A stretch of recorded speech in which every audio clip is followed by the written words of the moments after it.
Female cats have a V-shaped uterus. This is the uterus right here. These are the horns of the uterus, and where they come together down here, that's called the body of the uterus right there. Okay? At the end of each uterine horn is an ovary. So here's my uterine horn, there's my little ovary right there. Okay? Surrounding that is the fallopian tube or the oviduct. Right? This thing right here surrounds your little ovary. Okay? These uterine horns have to be supported up against the back body wall, and they are by a bunch of different membranes. This has a big hole in it right here, but this is your broad ligament. That's what that membrane is called. Yep. And then about halfway up, you have this other cord right here. Oops. That's called the round ligament. And those both help to keep the uterine horn in that orientation. And then attached to the top of each ovary, you have the ovarian ligament, which helps hold that in place. Okay? So then we follow this down. So again, there's the body of the uterus.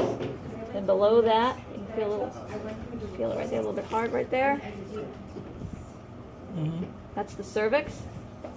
Okay? That's the cervix right there. And then the vagina is right down at the bottom. And you can actually feel the pubic symphysis. Remember what that is? Where the two halves of the pelvis come together? Yep. So we've split that open so you can feel that pubic symphysis right there. Okay? So that's our little young lady. And then kidney. Okay? And coming down from each kidney, going into the bladder, you have a ureter. Okay, so the kidney filters the blood. The filtrate comes out of the kidney through that tube, through that ureter, down to the urinary bladder. The tube leading out of the urinary bladder, this right here, is the urethra, or the urine out of the body. Okay, good? Okay, so let's look at kidneys. We have a couple of different layers. This outermost layer here, this is called the cortex, and that's where you see all the little blood vessels coming in. Clearly your kidneys are very vascular. If they filter blood, they have to have a lot of connection to your circulatory system. Okay? And the fact that your kidneys are way down here, right? You know, our kidneys are way down here on your lower back. They are below the level of your ribs, so they're not protected by your ribs like your heart and your lungs. The only thing protecting your kidneys are these fat pads, big brown fat pads that surround your kidney and give it a little bit of insulation. But you get a kidney punch, they're going to be peeing blood for a few days, right? Because you're going to be rupturing all these tiny little capillaries. Now you know where to punch somebody. Okay? I'm just joking. I'm not like that anymore. So this, I'm just joking. so this is the cortex. You provoked her. Yeah, right. Don't piss her off. The middle part is called the medulla. In the medulla, you have these little triangular shaped thingies here, structures. Those are called the renal pyramids. So filtration's all happening in here. The filtrate drips out of the tips of the pyramids into these small spaces right here at the ends. Those are called the minor calyxes. Those then pool into larger openings. That's what you see right here. Those are called the major calyxes. And eventually it all pools right into this big opening here, which is the renal pelvis. And that leads out through the ureter down to the bladder. This spot right here, your kidneys are beam-shaped, right? Well, the little niche in the beam right here is called the hilus, and that's where the renal artery, the renal vein, and that ureter come out. Okay? You can see that in some of these places you have this cortex tissue coming down in between these pyramids. Those are just called the renal columns. So they look like columns of tissue coming down. Sure. Okay? And that's all I have to say about the kidney uterus. Yeah, that's a big difference. Yep. This is the uterus right here, the structure. Okay. This would be the rectum out through the anus. This is the urinary bladder. So this is the urethra. Okay. This is the vagina. This opening right here is called the fornix. This is the cervix. And then this is the uterus. 3 layers of muscle in the uterus. The outer one is the perimetrium. Most of this here, all this stuff here in the middle, is the myometrium. And then the lining is called the endometrium. Okay.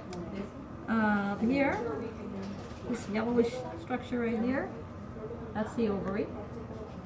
And this is the fallopian tube, right, in the oviduct, right here. And you see it's got all these little fingers there on the end of that oviduct. So you have your ovary, right? And you have your oviduct, and little feathery things on the end. So when that mature egg once a month is released from the ovary, the fimbriae sort of sweep the egg right into the oviduct, and then it comes down here. Fertilization happens in the fallopian tube, right? And then the embryo is implanted in the wall of the uterus. So the blood comes from the uterus. What? So the blood goes right to the uterus, and the blood goes right to the uterus. Yeah, a little bit. That's just nasty. All right, so this is a little boy, obviously, okay? So here's the scrotum, which is the little fur sac here. Well, it is a fur sac on a cat. Sorry, they said that we don't have them. Let me look at it. Sorry. Oh, Tristan, that was just too easy. Okay, so these are the testicles, right? Housed outside the body because it's too hot inside the body for the sperm, so we have to keep them outside to keep them a good temperature. So these are the testicles. Joey, I'm putting it up. This is the penis right here. Okay? I'm sorry. Here's the bladder. Here's the urinary bladder. Here is the spermatic cord. See this right here? This little thread right there?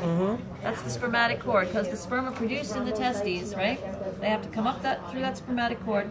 They pass through the wall of the abdomen and then come around over top of the ureter, which is this coming in right here. And Oh, that's why they block and it blocks off. Okay, so it comes right around the ureter, and then it joins, the spermatic duct joins with the urethra on the back. This is the urethra coming out of the bladder, right? Because the urethra is the common passageway for urine and sperm. Okay? And sometimes, yeah, I couldn't feel it in this one. Sometimes you can feel right where those the spermatic cords join the urethra. You can sometimes feel like a little tiny little marble in there. And that's actually the prostate gland. Oh. I can show you that on here. Okay? What are the two fat-looking things?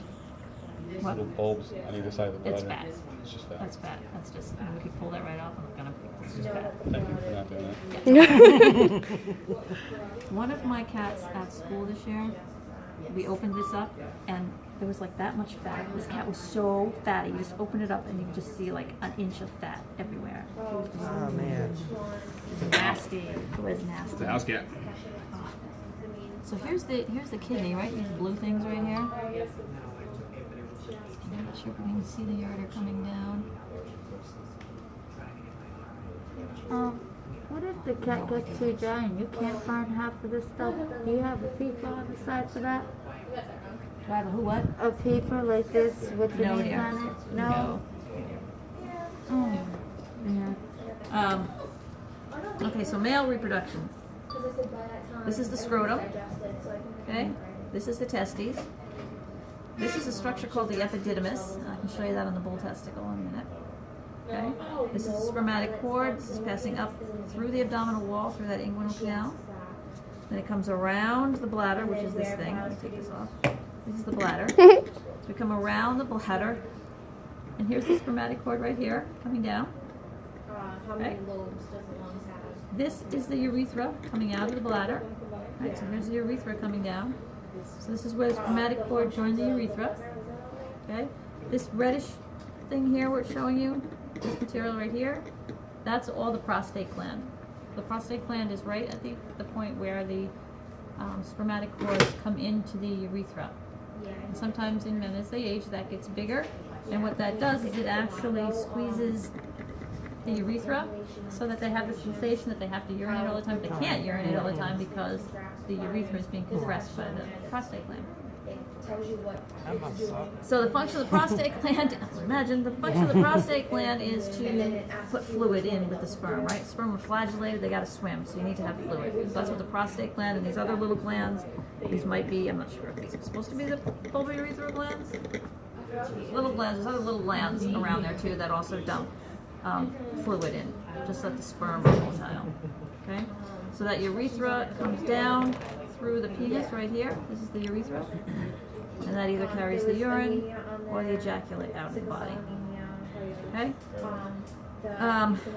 If we look at the structure of the penis itself, the end of the penis right here is called the glans penis, and this is the body or the shaft of the penis. And if we look inside, we have this is erectile tissue right here, this is cavernosum. Okay? And then right on either side of the urethra is another layer of muscle, that's spongiosum. Okay? So cavernosum, spongiosum. Like little caverns, right? Caverns, cavernosum, spongiosum.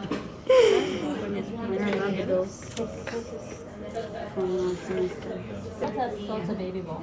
Aw. This is a small. Oh. Okay. All right. So this is the spermatic cord, right, with the blood vessels and the actual duct carrying the sperm.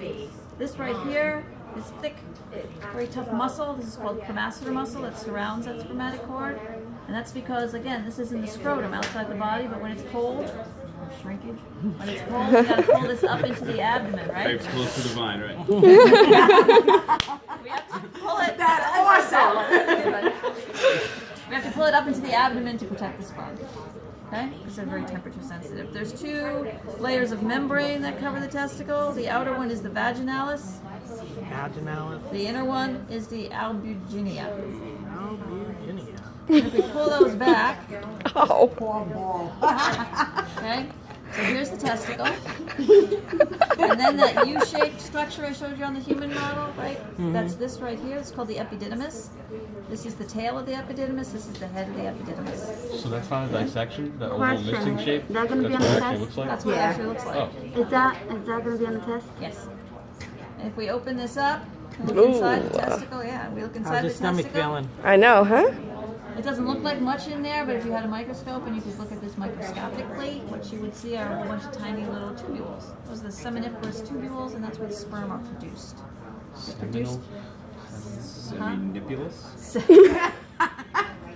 We are from Boston. Seminiferous tubules. Nivorous. Sorry. The sperm is produced there, it travels to the epididymis, travels up, and then out through the spermatic cord. All right, the epididymis is where? This is the epididymis. No, on there. On his testicle? Oh, I'm not sure if you can see it on his Get a microscope? show us on something else. Here's the testicle. He's going south. Great. Yeah, perverts. I can't deal with perverts. I was saying a whole bunch of stuff before you got here. It's okay. This is inappropriate.